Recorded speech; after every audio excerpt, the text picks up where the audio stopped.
इस देश में जब हमारे समाज को साफ और स्वच्छ पानी पीने का अधिकार नहीं था और तब उस वक्त बाबा साहब का जन्म हुआ, और आज देखो हम लोग आरओ का पानी पीते हैं, साफ स्वच्छ कपड़े पहनते हैं।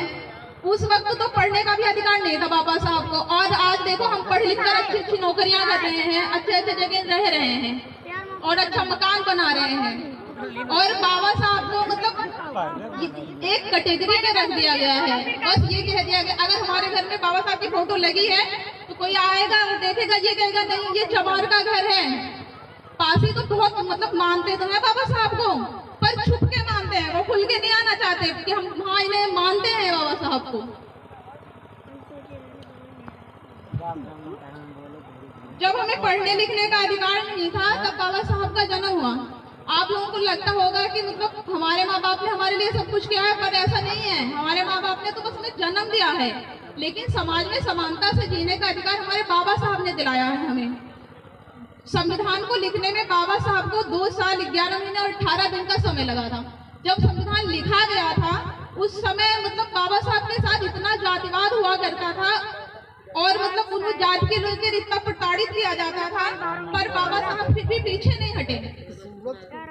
उन्होंने संविधान को लिखा, उसके बाद संविधान में सबको समानता का अधिकार दिलाया।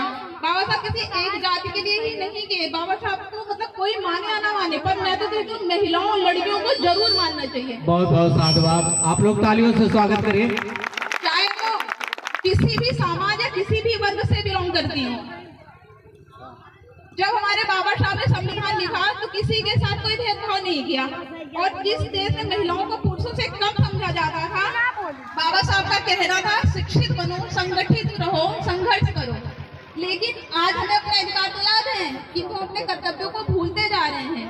मतलब ये हमारा मतलब नहीं है कि हमने 14 अप्रैल मना लिया और बस हमारा काम खत्म हो गया। हमें ये है कि हम जितनी शिक्षा दे पाए अपने बच्चों को, ज्यादा से ज्यादा शिक्षा दें, ज्यादा से ज्यादा पढ़ाएं। मतलब किसी समाज को हम तभी समझ सकते हैं जब उस समाज में महिलाएं शिक्षित होंगी ना, वो समाज बहुत आगे जाएगा। मतलब लड़कों के पढ़ने से एक घर का विकास होता है, पर लड़कियां जब पढ़ेंगी ना तो 2 घरों का विकास करेंगी। और ज्यादातर जब कोई बच्चा होता है तो माँ के पास ज्यादा होता है। जब हमारी माएँ शिक्षित होंगी तो जाहिर सी बात है कि वो बच्चा शिक्षित होगा। इसलिए आज मैं इस युवा पीढ़ी से कहना चाहूंगी कि उस महान नायक से सीखने की आवश्यकता है। 14 अप्रैल मना लेने से ही नहीं होगा सब कुछ। हमारा समाज 14 अप्रैल मनाने से ही आगे नहीं जाएगा। राह में कितनी मुश्किलें आए सबको करना हल है, राह में कितनी मुश्किलें आए सबको करना हल है, और बिना सही कदम लिए किया गया फैसला सदैव विफल है।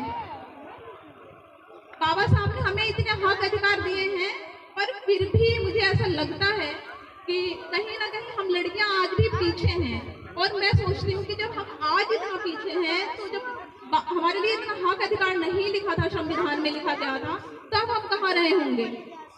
तब तो बस चूल्हा चौका बस यही था हमारा काम। तो हमने चंद लाइनें लिखी है लड़कियों के लिए। मतलब कहीं ना कहीं लड़कियों का शोषण आज भी हो रहा, पर उस तरीके से नहीं हो रहा। मतलब तरीका बदल गया है, शोषण हो रहा है जरूर। तो मैंने इसमें चंद लाइनें लिखी है और इसका शीर्षक है लड़कियों की जिंदगी आसान नहीं होती। माई की लाडली है और है हर फिक्र से अनजान, माँ का सपना है और है पिता का अभिमान। क्या आप जानते हैं कि नन्ही सी परियों की एक दायरे से बाहर उड़ान नहीं होती, और जितना सोचते हैं हम लड़कियों की जिंदगी उतनी आसान नहीं होती। जन्म लेते ही माँ इनके शादी के गहने जुटाने लगती हैं। मतलब लड़कियां अगर घर में हुई हैं तो कोई ये नहीं कहेगा कि हाँ भैया इन्हें कितना पढ़ाओगे। सब ये कहेंगे ना, अरे अब लड़की हुई है, अब इसके शादी के लिए कहाँ से व्यवस्था करोगे।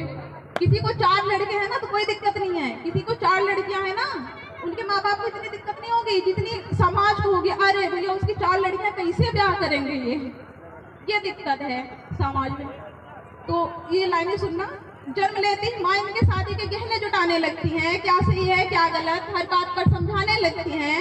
देखो तुम लड़की हो अपना ध्यान रखना, जमाने को बदलना मुमकिन नहीं, इसलिए कपड़ों का खास ख्याल रखना। सुनो किसी की बातों में मत आना, और कुछ भी गलत लगे तो सबसे पहले आकर मुझे बताना। जमाने के साथ चलना इन्हें बेसिक सिखाया जाता है, पर साथ ही एक दायरा समझाया जाता है। खुद की जन्मी दुनिया में ये खुद ही महफूज नहीं होती, और जितना सोचते हैं हम लड़कियों की जिंदगी उतनी आसान नहीं होती। बचपन से ही कभी रूप, कभी रंग, कभी व्यवहार को लेकर टोकी जाती हैं। तुम अकेली कैसे करोगी, कहाँ रहोगी, कह न जाने कितने अवसरों से रोकी जाती हैं। कहने को तो लड़कों के बराबर है आज, कहने को तो लड़कों के बराबर है आज, पर मौका मिलते ही आंखें इन पर सेकी जाती हैं। कभी जन्म से पहले तो कभी हवस का शिकार बन फिर कूड़े में फेंकी जाती हैं। गलतियां कई नजरअंदाज करती हैं बेशक, पर नजरिए से किसी के अनजान नहीं होती, और जितना सोचते हैं हम लड़कियों की जिंदगी उतनी आसान नहीं होती। एक घर में बचपन बीते, दूसरे में जीवन बिताना पड़ता है। माँ, भाई, बहन, पापा का प्यार मानो एक दिल में भुलाना पड़ता है।